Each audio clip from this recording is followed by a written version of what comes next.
começando a conversa de redação com a participação do Eduardo Costa, do Júnior Moreira e da nossa economista Rita Mundim. Exclusivo. O sistema de saúde de Minas pode entrar em colapso na próxima quinta-feira. Um alerta que foi feito pelo promotor de justiça Luciano Moreira. E o governador Romeu Zema, Júnior Moreira, disse, em entrevista ao programa Domingo Especial, apresentado por você, que não descarta lockdown. Pois é, Eustáquio, bom dia mais uma vez para você, para Rita, para Eduardo, para os ouvintes do Conversa de Redação. Boa semana para todo mundo. Deus abençoe mais essa semana que a gente está começando. Pelo que eu tô vendo aí, pelo o que os técnicos dizem, vai ser uma semana bem complicada aqui para Minas, né? Tomara que não. Mas, pois é, Eustáquio, eu acho que o ponto mais alto da entrevista foi essa situação. Eu insisti em uma pergunta que a Edilene Lopes fez para ele sobre essa questão que os promotores alertavam para um possível colapso já na próxima quinta-feira, daqui 4 dias, né? E o governador disse que não descartava essa possibilidade, mas que cada caso é um caso. Agora, depois da entrevista, Eustáquio, algumas pessoas do governo, algumas fontes de lá me mandaram mensagens sobre esse assunto. Os técnicos do COIS, que é esse centro lá que faz o levantamento pro governo, os técnicos estão apavorados com essa situação, realmente estão muito preocupados. Porque se acontecesse colapso na próxima quinta-feira, que eu acho um prazo muito curto, eu não acredito muito nesse colapso na próxima quinta-feira, não. Mas se ele acontecer, sei lá, na outra semana, o pico indicado pelos estatísticos é no próximo dia 15. São pelo menos 15, 20 dias aí de colapso, ou seja, de pessoas morrendo sem poder ter atendimento de saúde. Então isso é muito sério. Os técnicos também disseram que já fizeram ou já deram o gatilho para a abertura do hospital de campanha, e eu acho que esse é um ponto muito interessante da gente falar também, porque o governador Romeu Zema disse, respondendo a pergunta do Alan Passos, que gasta cerca de 4 dias para abrir esse hospital, ou seja, a partir do momento que a decisão for tomada. Mas na semana passada nós acompanhamos uma reportagem da TV Globo falando que não tinha ninguém contratado ainda, nem a empresa para gerir o hospital ainda estava contratada. Alguns técnicos me falaram, algumas pessoas do governo me falaram que em menos de 30 dias esse hospital não tem condições de funcionar, que a estrutura está lá, mas a contratação de médicos, quem vai gerir, ainda está muito atrasada. Ou seja, tem 2 falas aí, uma do governador falando em 4 dias, algumas pessoas que eu conversei falando em 30 dias. A gente vai saber quem está certo daqui a pouco, né? Vamos esperar para ver. Agora, um ingrediente interessante colocado nessa história toda foi trazido pelo doutor Disseu Greco agora numa entrevista no Jornal da Itatiaia, Eustáquio. Ele fala em fila única, ou seja, a gente está falando de um colapso no público, no sistema público. E ele falou, olha, a gente passou da hora de pensar em fila única, ou seja, o público e o privado numa fila só, e as pessoas vão chegando, independente da necessidade, elas vão sendo internadas, mesmo que não tenham o plano de saúde, né? Isso levanta um alerta, e mais um alerta, né? Sobre essa sensação das pessoas que têm o plano de saúde, que não estão preocupando em se prevenir, que se essa fila única realmente acontecer, pode ser que você também não tenha um atendimento, porque a pessoa fica pensando, olha, não, eu vou fazer o que eu quero aqui, depois eu vou chegar lá, o plano de saúde vai estar lá meu leito reservado, se eu realmente precisar, né? E não pode ser tão bem assim. Mas enfim, é uma situação complicada, aparentemente nós chegamos num momento crucial, e o que eu venho falando há pelo menos 15 dias aqui no Conversa de Redação. A sensação que eu tinha lá atrás, cada vez se confirma mais. Que a situação de Minas Gerais não é tão boa quanto imaginávamos, o quanto as autoridades passavam pra gente. Parece que a situação de Minas Gerais realmente era mais complicada há pelo menos 15 dias e pode ser que estoure nessa semana, e eu sigo torcendo, rezando, pedindo a Deus para que isso não aconteça. Você concorda, Eduardo, que a situação não era boa, como diziam as autoridades? Bom dia para você. Bom dia, boa segunda, boa semana para todos. Indagado ontem se ele podia garantir que ninguém vai morrer por falta de respiradores mecânicos, o governador Zema disse, olha, só Deus sabe. Mas ele, de certa forma, botou um pouco de tranquilidade nessa semana de muita dúvida, de muita tensão, ao fazer algumas declarações. Primeira delas, de que ainda temos 10% do total de leitos disponíveis para Covid-19. Isso, evidentemente, sem algumas alternativas extras na rede privada, no hospital de campanha. Então, O quadro que é sério, que é grave, que exige atenção e adesão de nós todos, com uso de máscaras, com distanciamento, com cuidado, o caso e o quadro ainda não é desesperador. Esse é o primeiro ponto. O segundo ponto é que o governador disse que foi rascunhado e já está sendo implementado um esquema de levar as pessoas mais graves das cidades pequenas para as cidades polos, transporte ajeitado e tal. E no caso de superlotação dessas cidades polo, teria até esquema de transporte para a capital. São saídas estratégicas que podem ser desesperadoras, mas que tem que estar em conta. O que importa é que estamos sim rumo ao ápice da curva, pelo menos nesta onda, e até o dia 5, até o dia 10, até o dia 15 de julho, todo cuidado é pouco. Cada um de nós deve fazer a sua parte para evitar o pior. Estamos vivendo em Minas Gerais, confirma o secretário de Saúde, o governador, os números confirmam, estamos vivendo o pior período no estado como um todo, desde o início da pandemia. Ô Rita Mundim, aqui pelo WhatsApp, 999967074, o Guilherme Bonaldi está dizendo o seguinte: o Brasil é o único país que flexibiliza a quarentena antes de chegar ao pico da pandemia. É lógico que essa situação iria se agravar. Você concorda com ele? E é o caso de Minas Gerais? Na verdade, a flexibilização, ela se deu, o principal parâmetro para a flexibilização era a disponibilidade de leitos.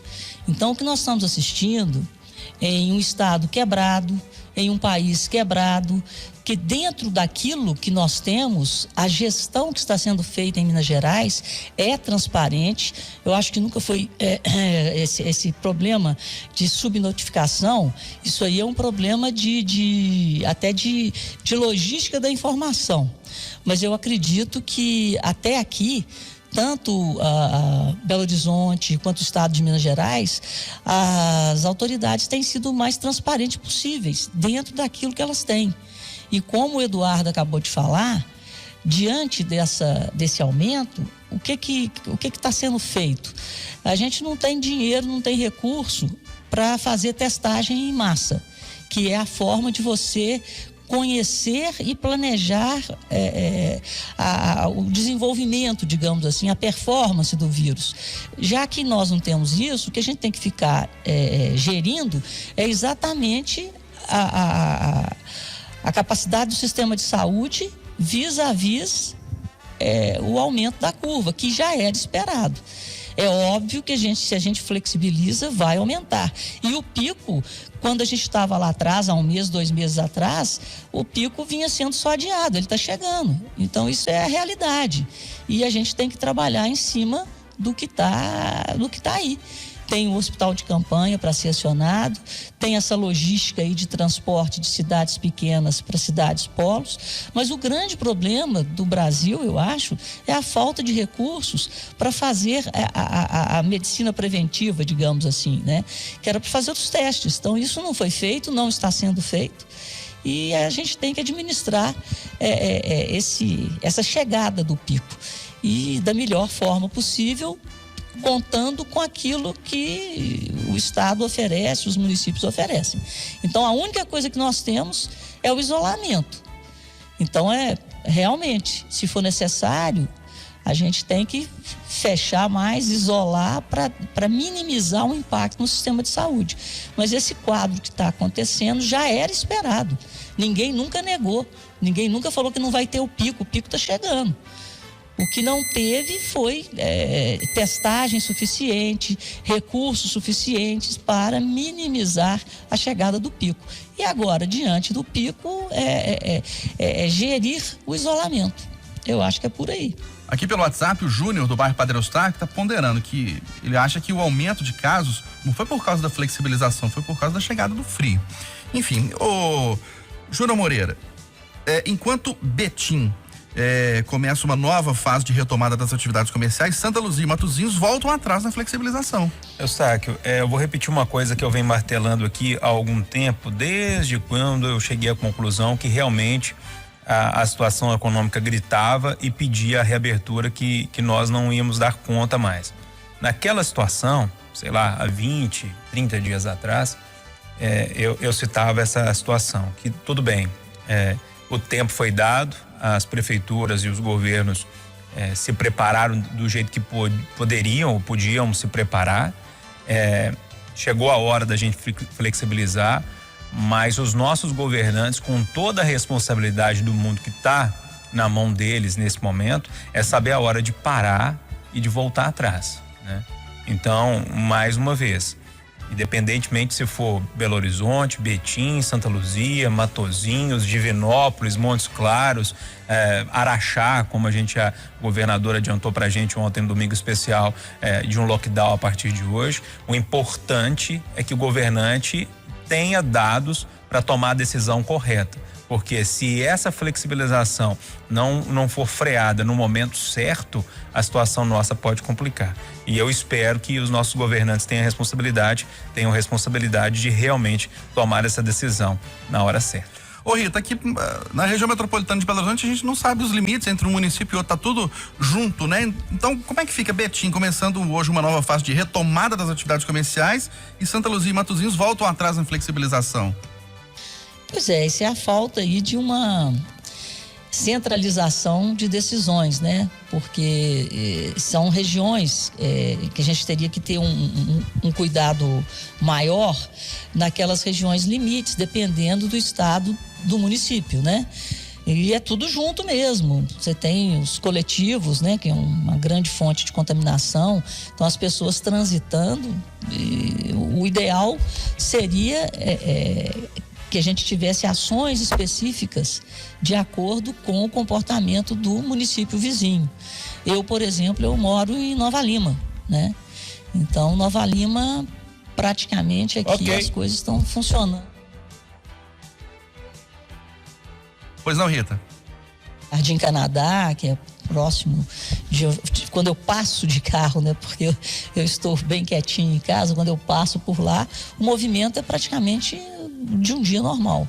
Então, eu acho que deveriam ter ações específicas de acordo com a situação do município vizinho, mas não existe essa centralidade, né? Não existe essa vontade política de fazer uma coisa organizada pela região metropolitana. Existiram alguns encontros, mas ações efetivas não foram implementadas.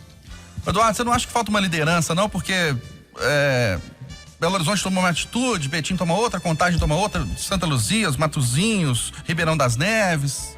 Estou repetindo isso desde começo de abril. O presidente da República tinha que falar com os governadores no mínimo uma vez por semana. A teleconferência está aí para isso. Os governadores tinham que falar com as cidades polos no mínimo uma vez por semana. E as regiões metropolitanas, por exemplo, o prefeito de Belo Horizonte tinha que se reunir no mínimo com os 9 municípios que estão no entorno, cujos limites conurbam com Belo Horizonte, no mínimo uma vez por semana. Calil, Pedro Leopoldo, Vespasiano, Contagem, Betim, Nova Lima, Sabará, e armar estratégias conjuntas. Eles não se falam. Um atira para cá, outro atira para lá, outro atira para cá, outro atira para lá. Fica essa confusão. E o que a Rita registra no Jardim Canadá está acontecendo no Taquaril, está acontecendo na Vida Brasília e Santa Luzia, Pedro Leopoldo. Senhor Eustáquio, é um tiroteio para lá e para cá e para lá.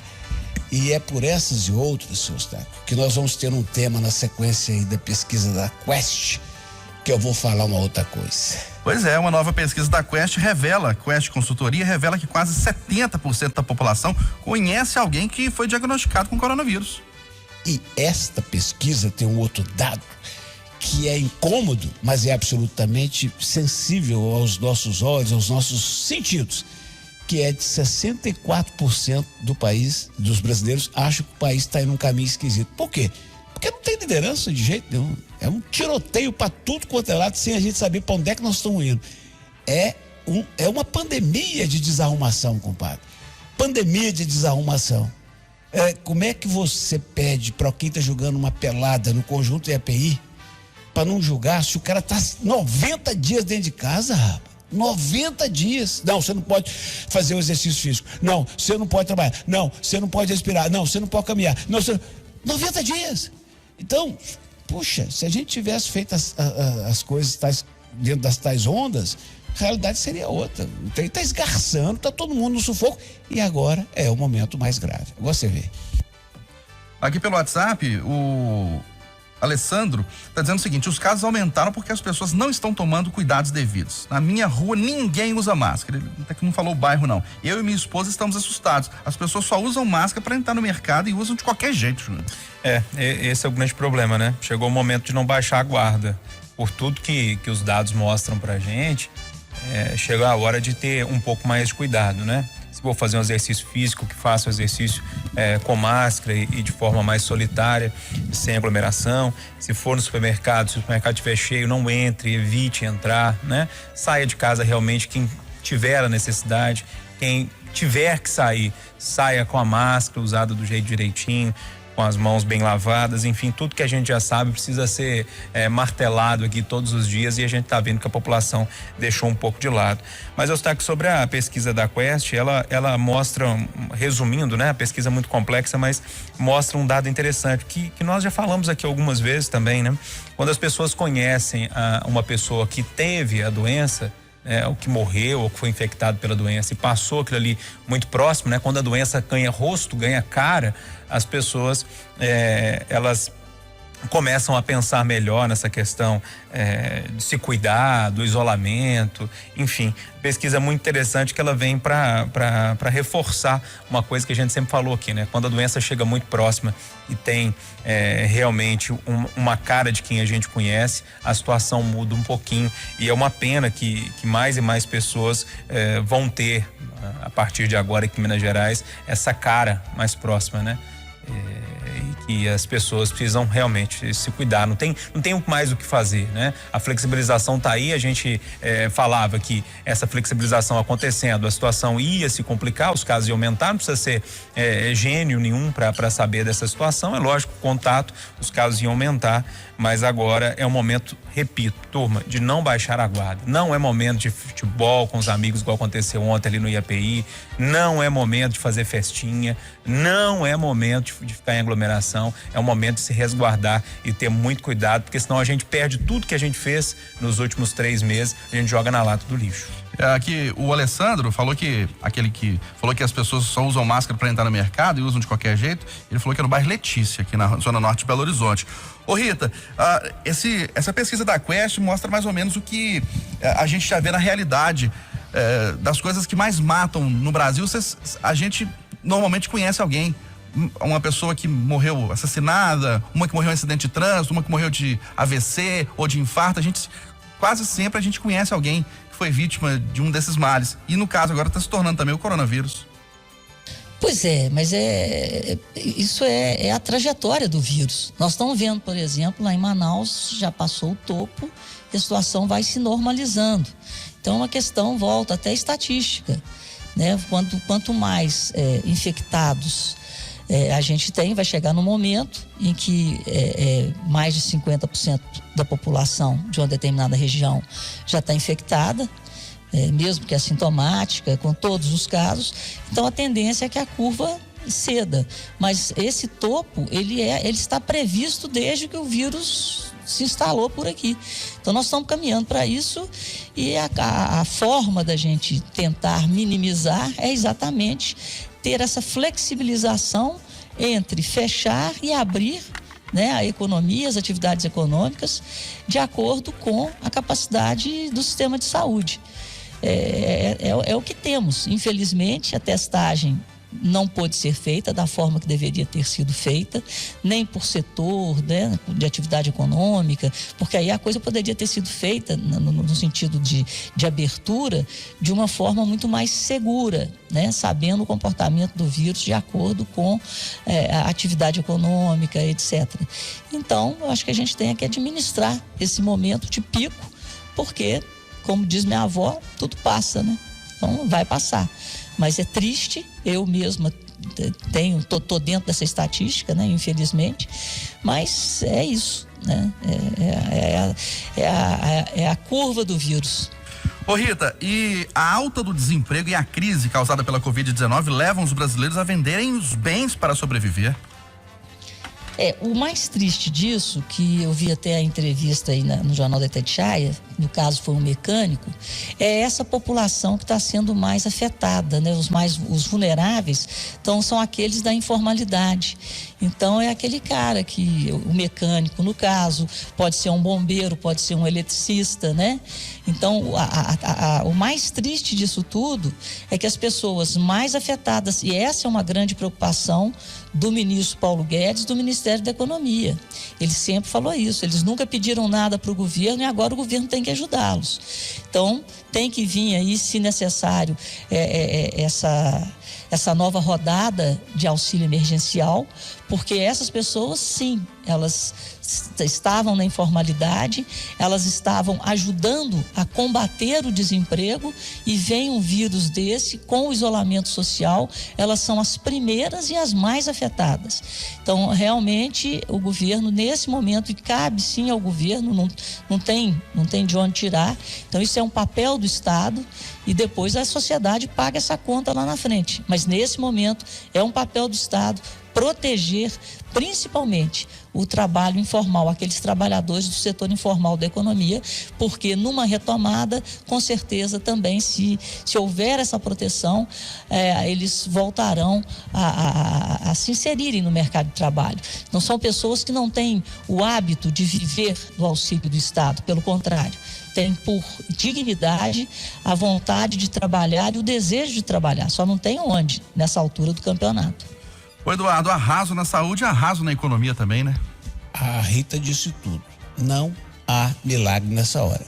Tem que emitir moeda lá em Brasília, tem que abrir os cofres e ajudar esses trabalhadores honestos, brasileiros, que nunca precisaram de pedir ajuda. Tem que ajudar, porque o que vem por aí, o que já se registra, né? É muito triste. Mas nós vamos romper. Qual que seria o caminho, Júnior Moreira? É apenas o início, né, Eustáquio? A crise de saúde ainda está aí, a gente está no meio dela. A crise social e econômica bate a porta e, infelizmente, é só a pontinha do iceberg, né?